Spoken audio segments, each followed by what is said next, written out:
And welcome back to this week's edition of Conservative Arkansas Media. My name is Paul Harrell. The last time we were with you a couple of weeks ago, we were telling you about this ongoing controversy between Governor Sarah Huckabee Sanders, the Attorney General even, really the executive branch of the state of Arkansas versus the Arkansas Board of Corrections, just, a kind of a back and forth scenario. There's a lawsuit really over what the meaning of the Constitution is, who has authority over the prisons. Is it the governor? Is it the Board of Corrections?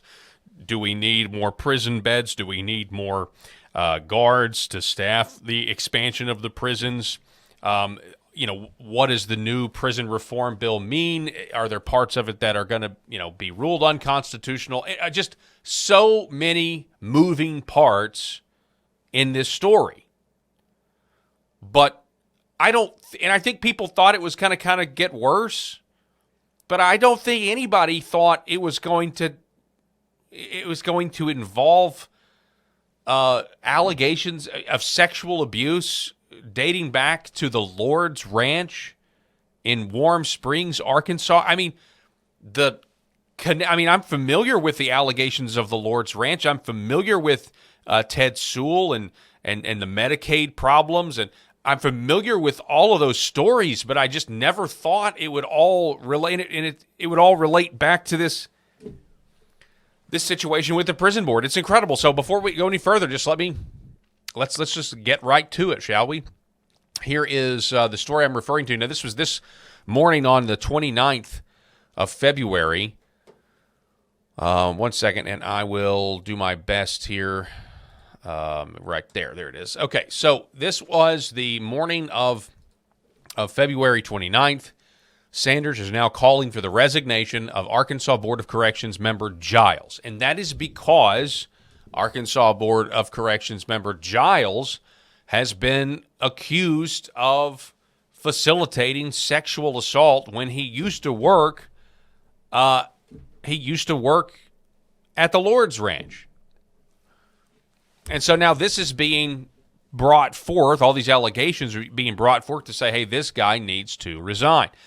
This is by Josh Snyder of the Arkansas Democrat Gazette. Governor Sarah Huckabee Sanders is calling on Board of Corrections member Alonza Giles to resign from his seat on the Arkansas Board of Corrections. Sanders called Giles to step down in a statement Thursday morning, months after Giles was named in lawsuits that allege he helped to cover up physical and sexual abuse at a treatment center in Randolph County. Numerous lawmakers and other state leaders have publicly urged Giles to resign as well. Quote, the accusations against Alonza Giles are concerning and a distraction from his work, Sarah says, and the work of the Board of Corrections. I'm calling on Mr. Giles to resign from his post and allow our state to fully focus on improving community safety and ending the revolving door in our prisons. So Board of Corrections Chairman Benny Magnus, who is not on good terms with the governor, he has responded by defending Giles' character Wednesday, but did not comment on whether he thought Giles should resign. He says, I'd say that he's probably been told by attorneys not to make any statements in the civil suit, Magnus said. At the same time, all the public wants him to make a comment. He added, I've known him for 20-odd years, and he's a good person. So Magnus is saying, look, this guy's a good person. Okay, Giles is now 60 years old, and he was first appointed to the Board of Corrections by Mike Huckabee in 2006. He was elected to be secretary of the board the following year. That term expired in 2011. Then Governor Asa Hutchinson appointed him to the board again in 2022, and his second term scheduled to expire in 2027. If Giles were to resign, Sanders would appoint his replacement. It would be at least the fifth appointment within the State Department of Corrections she has made since December. But since November, 52. Now, here's the crux of this matter, and this is why everything is just so wild to me, because we're on the cusp of, and I'm going to play for you a CBS News report here in a minute that basically says this, that we're on the cusp of a state-sponsored human trafficking ring. Yeah, I mean, that, and we'll listen to the people that make those accusations here in a minute, but since November, 52 former residents of the now closed Lord's Ranch have filed a total of 5 lawsuits against Giles and other staff members, claiming they were abused during their time at the site. Giles, who is described in complaints as a senior director of the Lord's Ranch entities and facilities and serving as administrative director at its primary facility located in Warm Springs, is a defendant in each of the cases. Other defendants include Theodore E. Ted Sewell, the former director of Lord's Ranch in Randolph County, along with his mother, staff members, and business entities associated with the faith-based juvenile facility. Now, the first lawsuit was filed November 6th of 2023 in the Eastern District of Arkansas and was followed by a second on January 9th. 3 more were filed January 26th. The lawsuits state that Emmett, so it really, I know all those other people were named. I know Ted Sewell was named, and I know, but it really centers around, so this centers around, the allegation is that the higher-ups covered up the abuse of this man named Emmett Alden Presley of Jonesboro. A former counselor for the Lord's Ranch, along with other staff members and some residents at the facility, sexually abused the plaintiffs, and that Giles, Sewell, and others in leadership position covered up attempts to report the violations. Reports described in the complaint stretch as far back from the mid-1980s into the 2000s. So men and women who owned, operated, and staffed the facility preyed on and abused the children housed on the remote facility in Warm Springs routinely and systematically, one complaint states. The systematic and widespread abuse included premeditated sexual abuse and child rape, often under threat of force, extreme physical violence, and abuse resulting in serious injuries such as broken bones and psychological manipulation and torment such as isolation closets, straitjackets. The facility and its agents also engaged, according to the complaint now, in concerted efforts to cover up and conceal allegations of abuse. One of the plaintiffs claims that in 1992, when he had turned 18, Giles officiated a forced marriage between her and the facility's social worker, William Sweetwood. The plaintiff had previously reported to the staff that Sweetwood had begun sexually abusing her when she was around 15 years old, but they failed to prevent it, according to the complaint.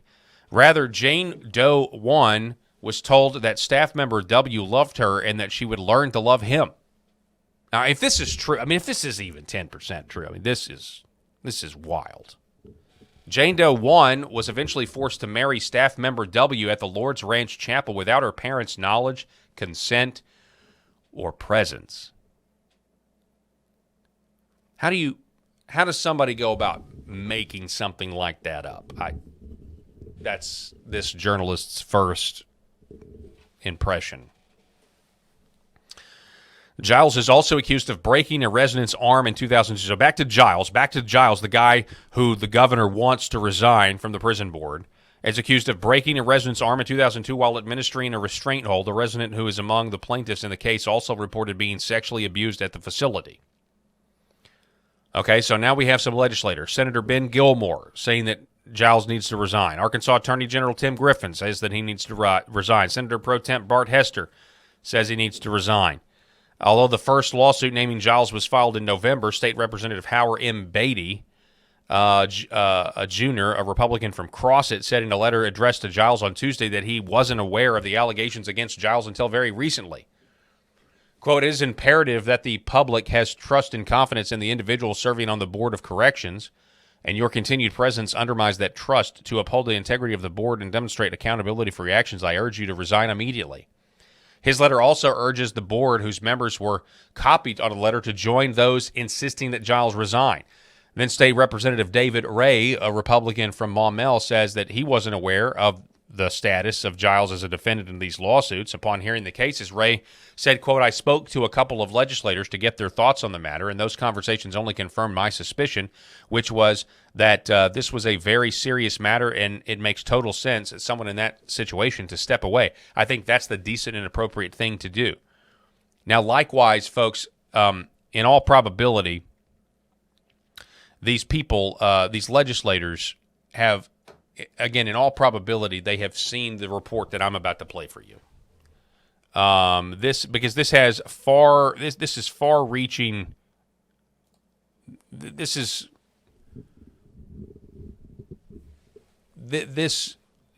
essentially bringing up old allegations and whispers that I have heard specifically concerning the Lord's Ranch for a very long time. Now that people are actually coming forward. So one of the things that I had always heard about the Lord's Ranch is that a lot of the troubled youth that were sent there were sent from Chicago. Now, not all, but a lot of them were from Chicago. And so when I read this story this morning, I decided to just open up my trusted Google, open up the government spying operation that is Google, and I decided to type in the Lord's Ranch, Chicago. And the number one hit that came up is this piece by CBS News, right here that you see on your screen. This piece by CBS News details where a lot of these lawsuits are coming out of. This is CBS News Chicago, and this is their in-depth report on, and they blur or they black out some of the faces because what they're saying is embarrassing. But this story, folks, is not going away, and I think these state legislators know it's not. It's a national story now percolating right here in Chicago. Allegations brought forward in a federal lawsuit by children, now grown up, and some of them are from the Chicago area. They were sent to a residential treatment program at a place called the Lord's Ranch in Arkansas. That's where they claim they were sexually and physically abused by staff. The facility is now shuttered, but some of those now suing told their story to CBS 2 investigator Dave Savini. How old were you when you got sent to the ranch? 15. This Chicago man was one of hundreds sent away to a residential treatment center and reform school called the Lord's Ranch. Were you getting in trouble when you were a kid? Yeah, like you become a product of your environment. He says he was sent away from his neighborhood gangs to the remote town of Warm Springs, Arkansas, to the sprawling, secluded, and spiritually based ranch. It is here where he was supposed to get rehabilitated and schooled. But he says this beautiful setting hid horrific abuse. The worst, he claims, perpetrated by a man he should have been able to trust the most, the head therapist, Emmett Presley. So the first time he started to do something inappropriate was before basketball? Yes. He says he was preparing for basketball practice when the abuse started in the 1990s. He was changing into his uniform when Presley suddenly showed up. Presley talked by phone with the CBS 2 investigators and says the accusations are absolutely false. We would try to help me apply this ointment, and I would just look and be like, okay, why are you in here right now? And that's the first time he touches you? Yes, sir. And yeah, he grabbed my pants and pulled it down and exposed me. This is another Chicago man who says the same therapist sexually abused him soon after he got to the ranch in the early 90s. He was just 10. So within a month of being at the Lord's Ranch, you already... Yeah, we took my innocence, yeah. Again, Presley denies the abuse allegations. So you're 10 years old, you're being abused, and how long does that go on for? Until I was 15, 16, where I can fight and really defend myself. Both men wanted their identities protected. They are just two of dozens of men and women now coming forward claiming abuse occurred at the ranch in the 80s and 90s. Children either sent there through the juvenile justice system, their public schools, or by child welfare agencies. We represent over 45 former residents. Chicago attorney Martin Gould says the list of victims coming forward has grown since his firm Romanucci & Blandin filed a federal lawsuit last month. This was sex trafficking funded by state and local governments. The ranch owner, Ted Sewell, was convicted of unrelated federal bribery charges in 2016, and the ranch was permanently closed. President Trump later commuted his sentence. I believe there was probably hundreds of former residents that were sexually, physically, and or emotionally abused at this facility. DCFS and the Board of Education were actually funding children to go there. Illinois DCFS was setting them, Chicago Board of Education, the Audi Home, Henry Horner Center, and the Lord's Ranch would send staff to Chicago to these places. They'd be handing out pamphlets. Along with the accusations of sexual abuse, these men say some children were physically abused by security guards. They would restrain kids? Oh, definitely. I've definitely been restrained. What do they do to you? Their restraint method was to lay you face down flat. They would grab your arms from behind. It helps you lose air. Definitely, like you could pass out from it, but also you could break a limb too as well. He says as children there, they also quickly learned speaking out just caused them more problems, so many kept quiet. These men talk about being threatened and say they and others were kept at the ranch even longer than they were supposed to be. They both say they never went to police, and while Presley is named in the civil suit, he was never charged with a crime. What did that do to you? It traumatized me, for one. Man, it hurt. What would justice be for you? I would say justice is definitely holding that place accountable. When I spoke with Emmett Presley, the former ranch therapist, he said the allegations in the lawsuit are absolutely false. A lawyer for Ted Sewell, the owner of the ranch, says the Sewells strongly deny these false allegations and are looking forward to their day in court. We'll stay on it. In Chicago, Dave Savini, CBS 2 Investigators. I mean, this is a lot more than just over who has control of the prison board now. Am I the only one? Unbelievable that this is now being uncovered. I don't know if you heard what the attorney representing these people said. He said this was sex trafficking facilitated by local and state governments, specifically citing the Chicago School Board, Chicago entities. Then he says that the Lord's Ranch would send staff up there to hand out the pamphlets of where to send the kids. Now, you have to understand that this is a facility. The Lord's Ranch was a facility that was funded by, Medicaid, right? So it's getting, with each child that comes, it's worth X amount of dollars a year.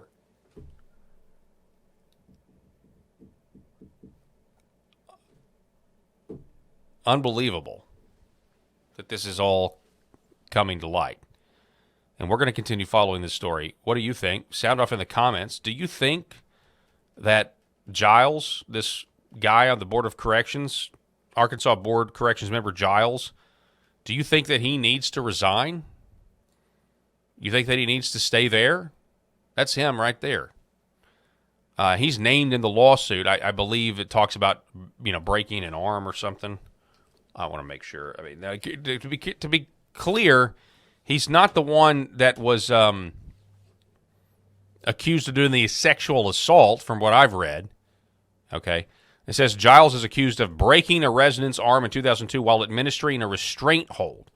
So you partially heard that. You partially heard that being said by one of those guys with his face blacked out in that CBS interview in Chicago. Face down, arms being held back, makes it very difficult to breathe, but you can also break an arm. So I'm telling you, this whole uncovering of what was going on in Randolph County is what's driving a lot of this. People know this is a much bigger story, and it's like, this guy can't. How's this guy going to do his job on the Arkansas Prison Board? How's he going to do his job? It's a giant distraction. Of course he needs to resign. I don't think that's. This is. Come on. Do people have no shame anymore?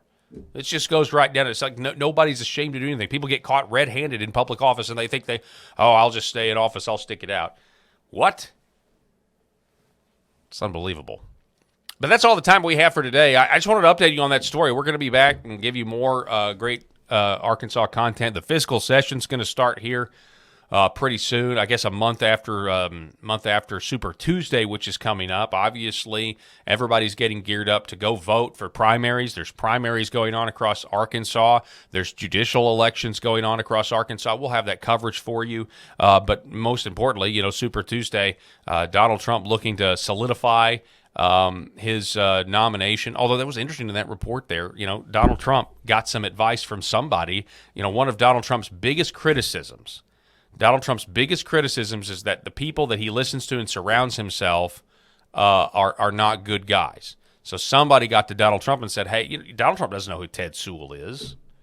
Somebody got to Donald Trump and was like, hey, we want you to commute Ted Sewell's sentence for, Medicaid bribery and such. Anyway, obviously, doesn't look very good. But anyway, big turnout's going to happen on Super Tuesday. Then the Arkansas legislature is going to get together for a fiscal session later this year. We're going to have all that coverage here on Conservative Arkansas Media. Like the Facebook page, share it with your friends, and we will see you next time. Be safe out there, Arkansas.